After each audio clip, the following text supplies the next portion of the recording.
बिस्मिल्लाहिर्रहमानिर्रहीम। अस्सलाम वालेकुम माय डियर स्टूडेंट। सबसे पहले आप लोगों को वेलकम है द एक्सीलेंस एकेडमी प्लेटफॉर्म पर। डियर स्टूडेंट्स, आज हमें सिस्टमैटिक्स का जो टॉपिक डिस्कस करना है वो है टेक्सोनोमिक प्रोसीजर्स में से टेक्सोनोमिक प्रिजर्वेशंस। इसे हम डिटेल में स्टडी करेंगे, लेकिन उससे पहले आप लोगों से रिक्वेस्ट है आप वीडियो को एंड तक देखिएगा और चैनल को लाइक शेयर एंड सब्सक्राइब कर दें। Thank you so much. Specimens को कलेक्ट करने के बाद जो नेक्स्ट स्टेप होता है वो स्पेसिमेंस की प्रिजर्वेशन होता है, और प्रिजर्वेशंस के लिए डिफरेंट ये जो है प्रिजर्वेशंस के मेथड यूज़ होते हैं। ये वेरी करते हैं ग्रुप टू ग्रुप, यानी कि अगर एक ग्रुप के अंदर प्रिजर्वेशंस के मेथड्स अलग हैं तो दूसरे ग्रुप के अंदर ये मेथड्स अलग होंगे। कोई भी स्पेसिमन अगर उसे प्रॉपर्ली प्रिजर्व कर लिया जाए तो ये 100 ऑफ ईयर्स तक इसे इस्तेमाल किया जा सकता है, रिसर्च की जा सकती है और बहुत इफ़ेक्टिव रिजल्ट्स मिल सकते हैं। कोई भी स्पेसिमन जिसे हमने प्रिजर्व किया हो वो हमें अपने बारे में पूरी इन्फॉर्मेशन देता है, अपना नाम, अपनी time of collection, place of collection वगैरह सब कुछ बताता है, क्योंकि उसके ऊपर फिर सब कुछ मेंशन किया जाता है। प्रॉपर प्रिजर्वेशन जो है ये इंश्योर करती है हाई क्वालिटी स्पेसिमन को, जो कि इंक्रीज करता है quality of information of the specimen, और फिर साथ ही साथ ये इंक्रीज करता है value of maintenance of specimen. तो इस तरह से अगर हमने प्रॉपर प्रिजर्वेशन की हो तो कोई भी जो स्पेसिमन है उसकी वैल्यूज़ बहुत ज़्यादा बढ़ जाती हैं और उससे इस्तेमाल करके रिसर्च के अंदर बहुत ज़्यादा इफेक्टिव रिजल्ट्स मिल सकते हैं, जो कि बहुत ज़्यादा बेनिफिशियल होते हैं। यहाँ पे एक टेबल दिखाया गया है जिसके अंदर कुछ स्पाइडर माइट्स और कुछ सिल्वर फिश वगैरह मेंशन की गई है। जैसे कि सबसे पहले हमने यहाँ पे मेंशन किया है आर्चेनिड्स को, प्रोट्यूरा को, कोलम्बिला है, डिप्लोरा है, माइक्रोकोरिफिया है, इसी तरह थाइसानूरा है और इसी तरह से एपी मीरोपटीरा वगैरह है। इनको प्रिजर्व किया है बाय यूजिंग इथानॉल 80%, क्योंकि इसके अंदर ये जो है इथानॉल 80% इस्तेमाल करके ये लॉन्ग टर्म तक इन्हें प्रिजर्व किया जा सकता है। रबिंग अल्कोहल, जिससे कि आइसोप्रोपाइल अल्कोहल या आइसोप्रोपानोल अल्कोहल कहते हैं, ये भी यूज़ की जाती हैं ऑर्गेनिजम्स को प्रिजर्व करने के लिए, लेकिन for short time. Long term के लिए ये रबिंग अल्कोहल है जो ये अच्छी नहीं होती, क्योंकि स्पेसिमन्स जो हैं वो ख़राब हो जाते हैं, बहुत ही कम अरसे में ब्रिटल हो जाते हैं, जिस वजह से ये सूटेबल नहीं है। इथेनॉल जो है ये बेस्ट होता है किसी भी स्पेसिमन को लॉन्ग टर्म के लिए प्रिजर्व करने के लिए। लो कंसनट्रेशन ऑफ अल्कोहल जो होती है, यानी कि बिलो 70%, ये प्रॉपरली प्रिजर्व नहीं करती किसी भी स्पेसिमन को, जबकि हाई कंसनट्रेशन जो होती है अबव 90%, ये भी स्पेसिमन को प्रिजर्व करने के लिए सूटेबल नहीं होती, क्योंकि इसमें जो प्रॉब्लम्स आती हैं ये ऑस्मोटिक प्रेशर वगैरह की होती हैं। जो बेस्ट होती हैं ये 80% इथेनॉल या अल्कोहल होती हैं किसी भी स्पेसिमन को लॉन्ग टर्म के लिए प्रिजर्व करने के लिए।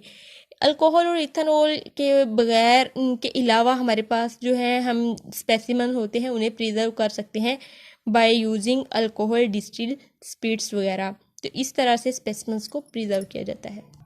बाज़-औक़ात जो हमने इथेनॉल यूज़ की होती है किसी भी स्पेसिमेन को प्रिजर्व करने के लिए, ये बहुत डाइल्यूटेड फॉर्म में होती है, तो इस तरह की ये जो डाइल्यूटेड इथेनॉल होती है इसे रिप्लेस किया जाता है एवरी 24 आवर टू 48 आवर्स।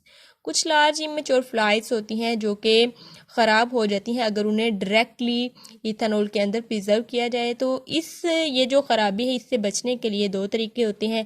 पहला ये होता है कि जो स्पेसिमेन हमने लिया है उसे पहले ही इंजेक्ट कर दिया जाए इथेनॉल और फिर उसके बाद उसे प्रिजर्व किया जाए इथेनॉल में।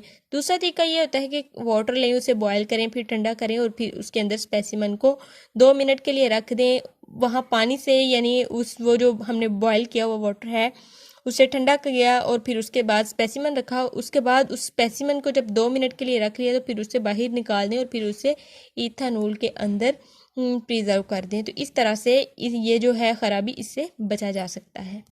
किसी भी स्पेसिमन को जो कि हमने इथेनॉल के अंदर प्रिजर्व किया हुआ है उसे ड्राई आउट नहीं होने देना चाहिए जब तक उसकी पिनिंग ना की जाए, यानी कि पिनिंग के लिए ही उसे निकालना चाहिए, अदरवाइज वो जो है स्पेसिमन वो ख़राब हो जाएगा। यहाँ पे कुछ फाइलम बताए गए हैं और साथ ही साथ में फिर बताया गया है कि उन्हें किस तरह से प्रिजर्व किया जा सकता है। फ्रेश वाटर प्रोटोजोन्स जो हैं इनको 70% अल्कोहल के अंदर प्रिजर्व किया जाता है। मेरीन प्रोटोजोन्स को 95% आइसोप्रोपाइल अल्कोहल के अंदर प्रिजर्व किया जाता है।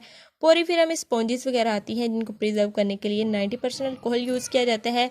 और इसी तरह से सेलिन्ट्रेटा जो है इनके अंदर हाइड्रा और हॉर्नी कोरल्स वगैरह आते हैं जिन्हें 70% अल्कोहल और फॉर्मलिन यूज़ करके प्रिजर्व किया जाता है।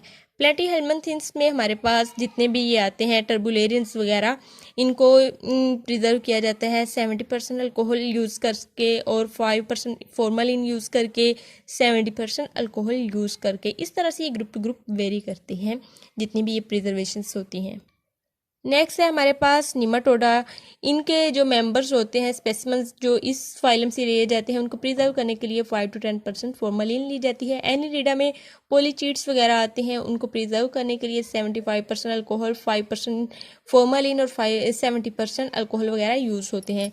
ओलिगोचीट्स में 5% फॉर्मलिन, 75% अल्कोहल और 85% अल्कोहल वगैरह यूज़ होते हैं। मोलस्का में गैस्ट्रोपोड्स को प्रिजर्व करने के लिए 10% अल्कोहल यूज़ किया जाता है और इसी तरह से स्फेलोपोड्स को प्रिजर्व करने के लिए 30% अल्कोहल, 50% अल्कोहल और 70% अल्कोहल वगैरह यूज़ किए जाते हैं। तो ये था हमारा एक शॉर्ट सा टेबल जिसमें हमने जो प्रिजर्वेटिव हैं वो आपको बताए हैं कि किस फाइलम में कौन कौन से प्रिजर्वेटिव्स यूज़ होते हैं। ये एक शॉर्ट डिस्क्रिप्शन थी। नेक्स्ट आता है टेक्सोनोमिक आइडेंटिफिकेशन। तो जितने भी टेक्सोनोमिक्स हैं हमारे पास, वो आइडेंटिफाई करते हैं ऑर्गेनिज्म को उनके स्पेशल करैक्टर्स की स्टडी करके। और ये जो टेक्सोनोमिस्ट हैं ये organise often present organise written descriptions वगैरह को यूज़ किया जाता है ताकि जो सिमिलर स्पीशीज़ हैं उनको आइडेंटिफाई किया जा सके, उनके जितने भी फीचर्स हैं उनको स्टडी किया जा सके। तो ये जो डिस्क्रिप्शन होती हैं ये बेसिकली हमारे पास टेक्सोनोमिक कीज़ होती हैं। डियर स्टूडेंट्स, ये जो टेक्सोनोमिक कीज़ हैं ये मैं पहले ही पढ़ा चुकी हूँ। तो ये जो टेक्सोनोमिक कीज़ का लिंक है वो मैं डिस्क्रिप्शन बॉक्स में डाल दूँगी। आप वहाँ से जाके ये टेक्सोनोमिक आइडेंटिफिकेशन के लिए जो कीज़ यूज़ होती हैं आप वो कीज़ को स्टडी कर सकते हैं। ये था हमारा आज का लेक्चर। होप सो आपको समझ आया होगा। काइंडली आप चैनल को लाइक, शेयर एंड सब्सक्राइब करें and stay connected for more videos. Thank you so much. अल्लाह हाफिज़।